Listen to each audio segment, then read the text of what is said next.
நான் பேசுறேன். இறைவன் தில்லையில இருக்கிறான், ஆனா அங்க கூத்தாடலை.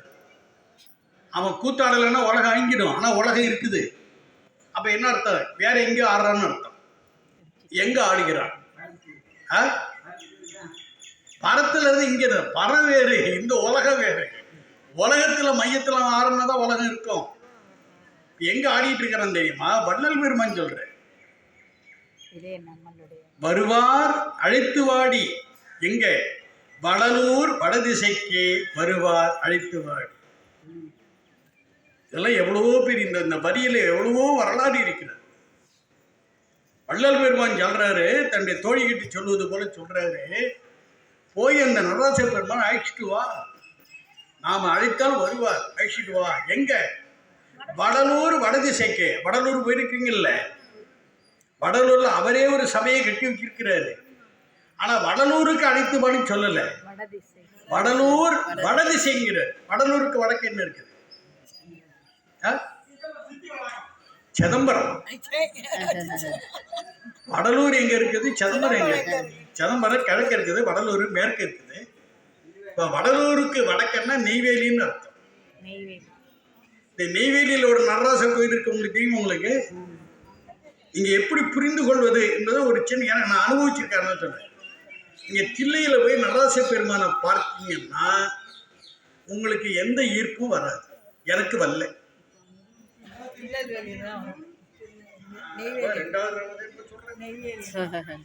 அப்ப என்ன ஆச்சுன்னா, இப்ப நடராசர நெய்வேலியில் போய் தசம்னா ஈர்க்கும். நான் அனுபவிச்சிருக்கேன். வள்ளல் பெருமானுடைய சான்று என்ன காரணம் தெரியுங்களா? வள்ளல் பெருமான் இருந்த காலத்திலேயே தில்லையில நம்ம சைவ தமிழர்கள் பூசையில் இல்லை, அவர்கள் பூசை பண்ணல. இன்றைக்கு பூசை பண்ணி கொண்டிருப்பவர்களெல்லாம் சைவ தமிழர்கள் அல்லர். இப்ப யார் பண்றா? சைவத்திற்கு மாறான கருத்துடையவர்கள் செய்து கொண்டிருக்கிறார்கள். உள்ளபடியே தில்லையில எந்த அடிப்படையில பூசை பண்ணணும்னு ஒரு விதிமுறை இருக்கிறது. இந்த கோயிலை பார்த்தீங்கன்னா இங்க என்ன வகையில பூசை நடக்குதுன்னு கண்டுபிடிக்கணும். நீங்க கோயில் உள்ள போனீங்கன்னா முதல்ல என்ன இருக்கும்? பலிபீடம் இருக்கும். அடுத்தபோல என்ன இருக்கும்? கொடிமரம் இருக்கும். அடுத்தபோல என்ன இருக்கும்? இடபம்னு சொல்ல, நந்தி அல்லது இடபம். அந்த இடபம் இறைவனை நோக்கி இருக்கும். இது என்ன கருத்து தெரியுமா? பலிபீடம் என்பது ஆணவம். அங்க போய் நம்ம ஆணவத்தை பலி கொடுக்கணும். பலி பூஜையெல்லாம் பண்ணிக்கிட்டு இருக்கிறாங்க. நம்முடைய ஆணவ தொடர்பை பலி கொடுக்கக்கூடிய இடம் பலிபீடம்.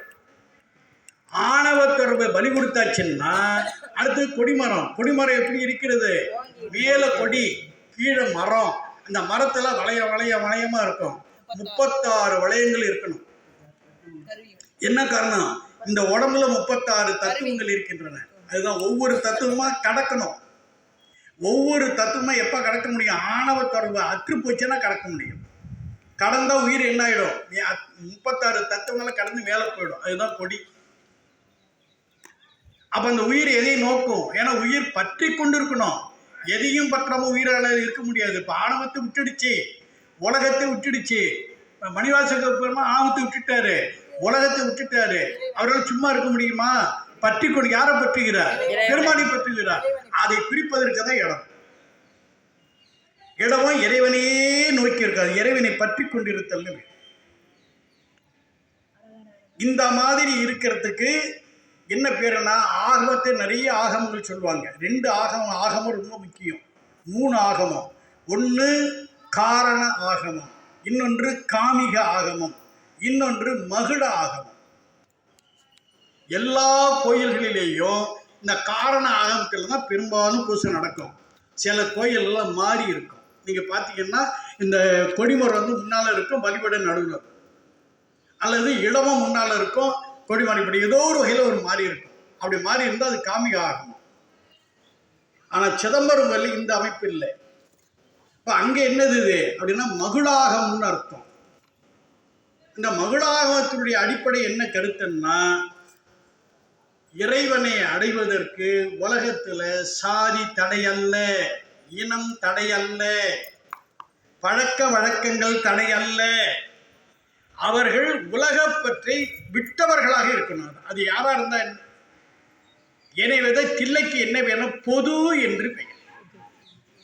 ஒவ்வொருவரும் ஒவ்வொரு சமயத்தை பின்பற்றலாம், பின்பற்றி ஞானியாக ஆகலாம்.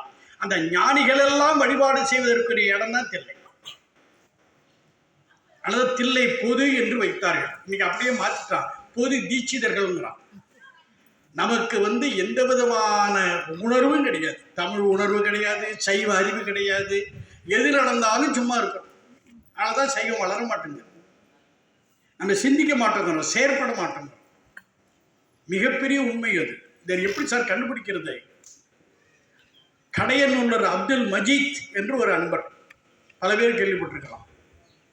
இப்போ இல்லை, ஒரு டிசம்பர் 31 நள்ளிரவு 12 மணிக்கு திருத்தணி மலை மீது அவர்தான் பாடுவார்.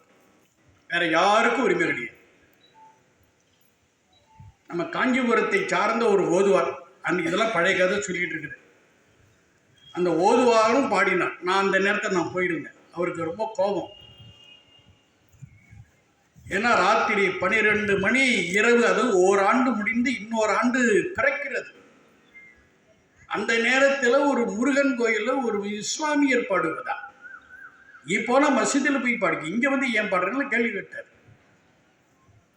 உண்மை தெரியாமல் கேட்டார். அது என்ன உண்மைன்னு கண்டுபிடிச்சுக்கணும். மஜீத் அதுக்கு விளக்கம் கொடுத்தார். என்ன விளக்கம்?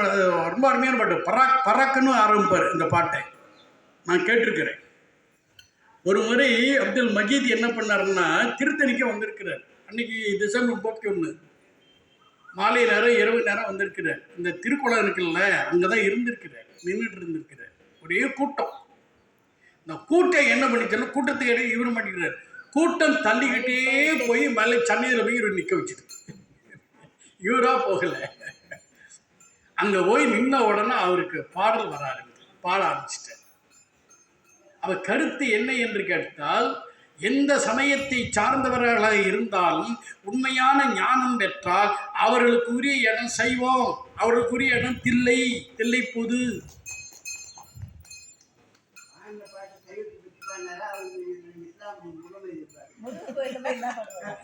மனசு சைவம், வெளி தோற்றம் இஸ்லாமியம், அப்படித்தான் எல்லாரும் இருப்பார்கள்.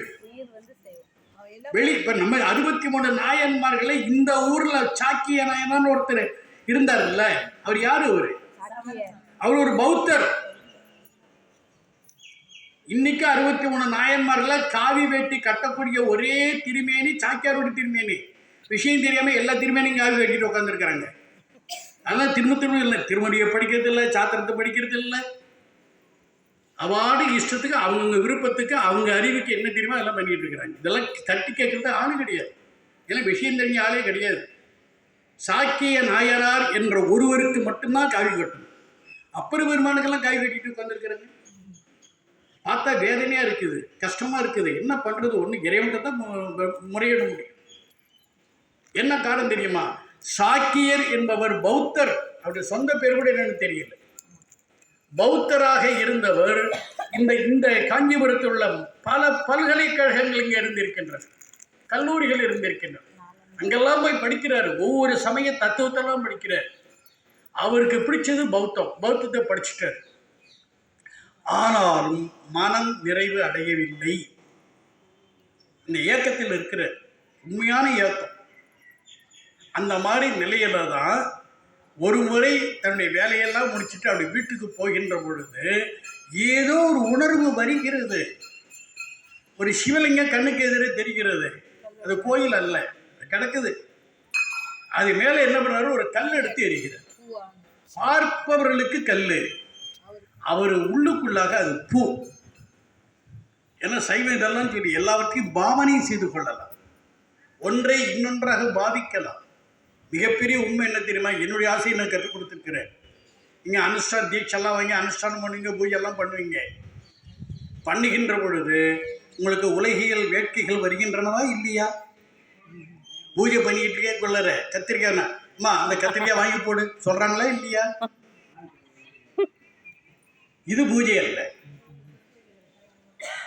அந்த மாதிரி பூஜை செய்கின்ற போது ஏதாவது ஒரு பொருளை நாம் எடுத்து வைக்க மறந்து விட்டால் அல்லது அது இல்லை என்றால் அதற்காக கவலைப்படக்கூடாது, அது இருப்பதாக பாவித்துக் கொள்ளும். அந்த மாதிரி இவருக்கு அந்த இறைவனை வழிபாடு பண்ண வேண்டும் என்ற உணர்வு வருகிறது. அந்த பெருமானுக்கு பூ எடுத்து போறோம்னு நினைக்கிறாரு, பூ கிடைக்கல, கீழே பக்கத்தில் ஓட்டாங்கி இருக்குது, எடுத்து அடிக்கிறார். பார்க்கறவெல்லாம் கல்லர் அடிக்கிறான் அப்படின்னு தான் கேட்டுட்டு இருந்தான். அவன் அடிச்சுட்டு போய் சாப்பிட்றாரு. அதுல இருந்து ஒரு வழக்கம் வச்சுக்கிட்டார், எப்ப சாப்பிட்றதா இருந்தாலும் பெருமாளுக்கு பூ போட்டுட்டு அப்புறமா சாப்பிட்றாரு. பூங்கிறது அவரை பொறுத்தவரை கருத்து. ஒரு நாள் மறந்துட்டார், அப்புறம் பெருமான் ஆட்கொண்டாங்கிறது அது ஒரு பெரிய வரலாறு. அந்த இறைவனுடைய அருளை பெற்ற பின்னாலும் தன்னுடைய காவி உடையை அவர் மாற்றிக்கொள்ளவில்லை. ஏனெனில் சைவம் அதை ஏற்கும், புறத்தை பார்க்காது, உள்ள அகத்தை பார்க்கும். இஸ்லாமியனாரு, கிறிஸ்தவராயிரு, வேற எவனா வேண்டுமானாலும் இரு, உன்னுடைய உள்ளம் எப்படி இருக்கிறது, இறைவனை பற்றுகிறதா இல்லையா? அது பற்றுதா இல்லையான்னு அவனுக்கு தெரியும், நமக்கு தெரியாது. அதனாலதான் அவன் அருள் பாலிக்கிறான். இவ்வளவு ஒரு பரந்த சமயம் இது. இதெல்லாம் நம்ம உள்வாங்கினாத்தான் நாம தலையெடுக்க முடியும்.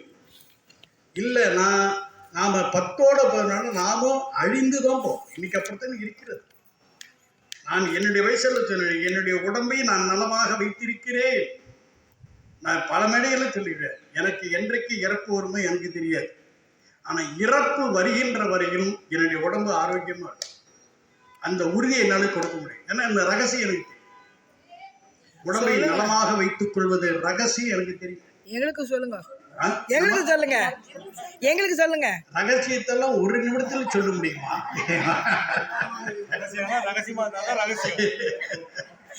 இவெல்லாம் தனியா ஒரு வகுப்பு நடத்துங்க, எல்லாவற்றையும் வெளிப்படையா பேசுறேன்.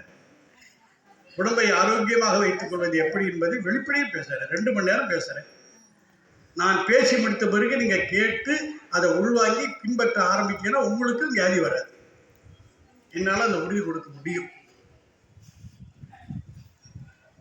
புரியுது உங்களுக்கு? சரி, அது ஒரு தனி செய்தி. இப்ப நம்ம இதற்கு வந்துடுவோம். எதுக்கு இவ்வளவு செய்திகளை சொல்றோம்னா, இந்த தில்லை என்பது எவ்வளவு உயர்ந்தது என்பதை நம்ம மறந்துடக்கூடாது.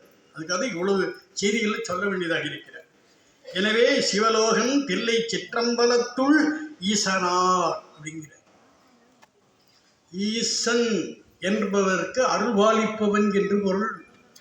ஐஸ்வரியம் என்ற சொல்லிலிருந்து வந்ததுதான் ஈஸ்வரன் என்பது. அப்ப இறைவனை வழிபாடு பண்ண பண்ண நம்முடைய பெருமக்கள் சொல்லுவது போல இகவர நலத்தை அவன் அருளுவான், பரநலத்தையும் அருளுவான், இகநலத்தையும். வாழ்கின்ற வரையில நல்லபடியா வாழ வேண்டிய, இன்னொருத்தர் திட்டுகிற அளவுக்குலாம் நம்ம வாழ்ந்துடக்கூடாது. அந்த அளவுக்கு குறைபாடுலாம் நம்மகிட்ட இருக்கக்கூடாது. பணம் இருக்கலாம், இல்லாம இருக்கலாம், அதுல ஒரு பெரிய பிரச்சனையே இல்லை. நான் அறிந்த வரையிலும் மிக குறைந்த பணத்துல நலமாக வாழ முடியும். எல்லாம் இன்னைக்கு ஹோட்டல்ல சாப்பாடு என்ன விலைங்க? 100 ரூபாய். நான் உங்களுக்கு அறிவிக்கிறேன், ஒரே ஒரு 100 ரூபாயில 3 வேளையும் சாப்பிடலாம், உடல்நலத்துக்கு ஏற்ற முறையில். இந்த ரகசியம் எனக்கு தெரியும். சரி, இப்ப செய்தி என்னன்னு கேட்டீங்கன்னா, நம்ம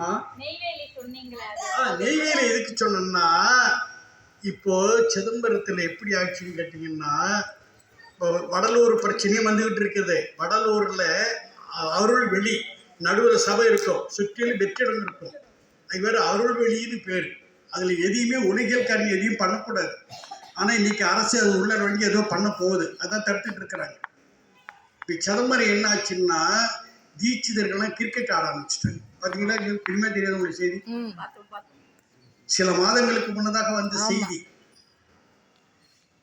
எந்த தீட்சிதர்கள் புனித உணர்வோடு இறைவனை அர்ச்சிக்க வேண்டுமோ அவர்களிடத்தில் இருக்கக்கூடிய சிறுவர்களே அல்லது பெரியவர்களே அந்த தில்லை வளாகத்தில் கிரிக்கெட் ஆடுகிறார்கள் என்றால் என்ன ஆகும்? அவர்கள் வெளிப்படாது. இதெல்லாம் இந்த காலத்தில் இல்லை, வள்ளலார் காலத்தில் ஏது உண்டு. எவ்வளவோ அவளும் போராடி பார்த்தார், முடியலன்னு பிள்ளாரதான் வருவார் அழித்து வாடி வடலூர் வடதிசைக்குன்னு சொல்லிவிட்டார். பாருங்க, அருளாருடைய வார்த்தை அப்படியே நடக்குதுங்க. இன்னைக்கு பெருமாள் வடலூர் வடதிசையில இருந்து 5 கூத்து ஆடுகிறார். எவ்வளவு நுட்பமான செய்தி இப்படி வழங்கி கொள்ளணும். எதுக்காக இவ்வளவு செய்திருந்தோம்னா, இந்த ஈசன் தில்லையில ஆடுகின்ற சிற்றம்பலம், சிற்றம்பலம் என்ற சொல்லுக்கு என்ன பொருள்? சின்ன அம்பலம் அல்ல, அப்படி பொருள் கொள்ளக்கூடாது. அறிவு என்ற அர்த்தம். அது ஞான அம்பலம், ஞான பொது. அந்த அம்பலத்தில் பெருமான் ஆடுகிறார். ஏனெனில் உலகம் என்பது இறைவனுடைய ஞானத்தால் நடக்கிறது. வேற யாருடைய தேவனாலே நடக்கல, ஆட்சியினால அல்ல, ஆட்சியாளர்களால் அல்ல, அன்பர்களால் அல்ல, இறைவனுடைய அருளினால் நடக்கிறது.